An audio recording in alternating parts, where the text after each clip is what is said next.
Let's dive into the defensive tackle room for the Dallas Cowboys, a topic that's stirring up plenty of debate and concern among fans and analysts alike. Right now, it seems the team is expected to carry 5 defensive tackles on their roster, but the reality of that depth chart might not be as promising as it sounds. The Cowboys currently have 7 players listed at that position: Osa Odigizua, Maisie Smith, Salman Thomas, Jay Toya, Perrion Winfrey, Denzel Daxon, and Tommy Aking-Basode. Yet when you look closer, the quality and readiness of this group raise serious questions about the team's ability to protect the middle of the defensive line effectively. To begin with, the top 3 players, Osa Odigizua, Maisie Smith, and Solomon Thomas, are all expected to be safe bets to make the roster. They bring experience and some level of production, but beyond them, the picture gets a lot murkier. The other 4 players have combined to play barely a handful of snaps in the last season, which paints a stark picture of how shallow this position truly is. In fact, those 4 have only been on the field for about 13 snaps total since the beginning of last season,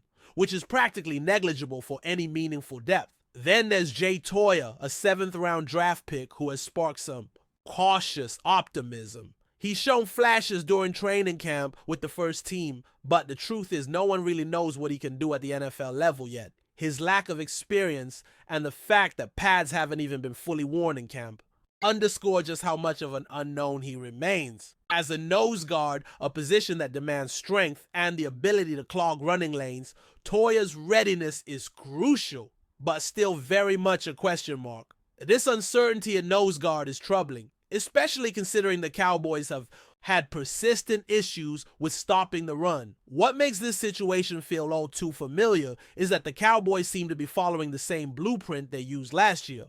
Back then, Osa Odigizua was the reliable 3-technique defensive tackle, but the nose guard position was basically held down by Maisie Smith and a bunch of unproven late-round picks and undrafted free agents. The team even resorted to signing players after training camp just to fill that void, which is not exactly a vote of confidence in the group. And here we are again seeing the same story unfold. The Cowboys appear to be hoping for an improvement from the current players or a late addition to patch the hole. But the reality is that this position remains a glaring weakness. Looking beyond just the starters, it's tough to find anyone on this roster who stands out as a true run stopper. Osa Odigizua, while talented, isn't known for dominating in that department. And the same goes for Perrion Winfrey, who is more of a disruptive 3-technique player than a traditional nose guard. Salman Thomas, another player in the mix, is even lighter than typical for the position and is not built to anchor against power runs. The overall consensus is that the Cowboys lack a strong, reliable presence in the middle of their defensive line, which is a problem for any defense, especially when facing run-heavy offenses. When you examine the physical profiles of these players, the differences stand out even more. Jay Toya is listed around 342 pounds, which fits the traditional nose guard mold. Maisie Smith is slightly lighter at 337, and the others like Tommy Aking-Basode and Denzel Daxon fall below the 310-pound mark, which is quite undersized for a nose guard role. Perrion Winfrey at 290 pounds and Osa Odigizua around 280 bring more agility but less bulk, which again points to a mismatch for run-stopping duties. Salman Thomas, officially listed at 256 pounds, but likely heavier now, still doesn't fill that traditional gap plugger role. None of these guys scream elite run defender, which raises alarms for a team that has struggled with run defense. Among those players, Perrion Winfrey stands out because of his disruptive potential, but he's coming off a season in the USFL and still has a lot to prove in the NFL. If he ends up making the roster as the 5th defensive tackle, it's a sign that the Cowboys are really gambling on upside rather than established talent. This approach can work, but is definitely a risk, especially at such a critical position. Then there are the developmental players like Tommy Aking-Basode, a 7th round pick with intriguing physical traits, but who isn't quite ready for significant snaps yet. He's more of a draft and stash candidate who could spend time on the practice squad, hopefully developing into a reliable backup down the line when veterans like Solomon Thomas potentially move on. Denzel Daxon, a former undrafted free agent.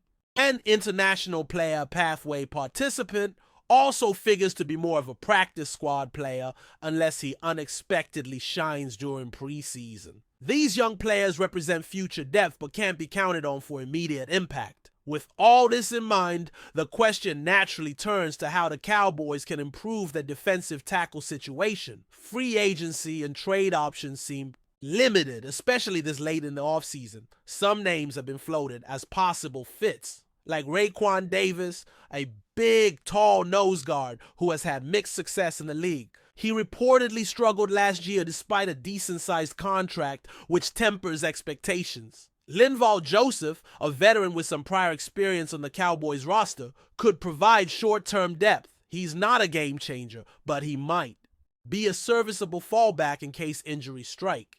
However, relying on similar stopgap solutions as last year feels like a repeat of past mistakes. Carlos Watkins, who was acquired mid-season last year, is another free agent option, but unnecessarily a significant upgrade. The defensive tackle market is full of journeymen and fringe players rather than impact talents, making it tough to find a game-changing addition in July or August. There's also Austin Johnson, a Penn State product who's bounced around their league, and Khalil Davis, who has had limited impact but fits the profile of a depth player.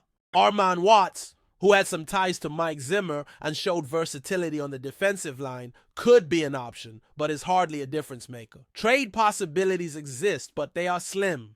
Players like Javon Dexter or Andrew Billings would be nice additions, but their availability is doubtful. Zach Pickens might become available late in the preseason and fits a similar role to the Cowboys' current three-technique tackles, but he's not a nose guard.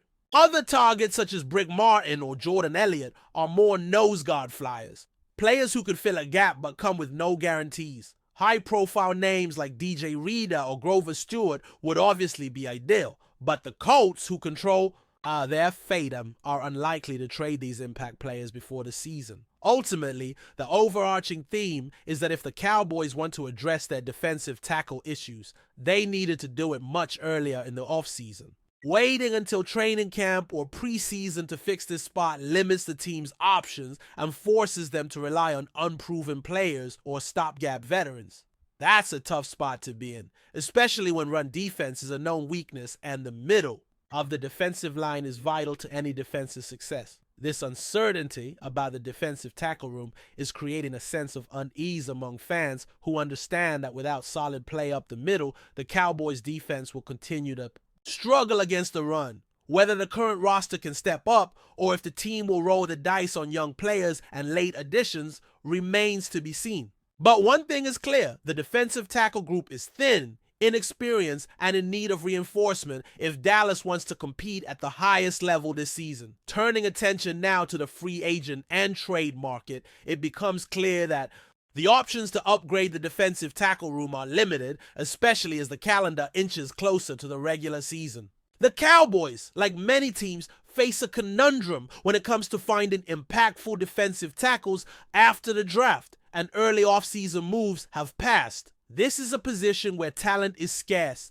and experienced players are often locked into long-term deals, making it tough to pry someone loose without giving up significant assets or salary cap space. One of the names that comes up occasionally is Raekwon Davis, a tall, physically imposing nose tackle who could fit the Cowboys' need for a true anchor in the middle.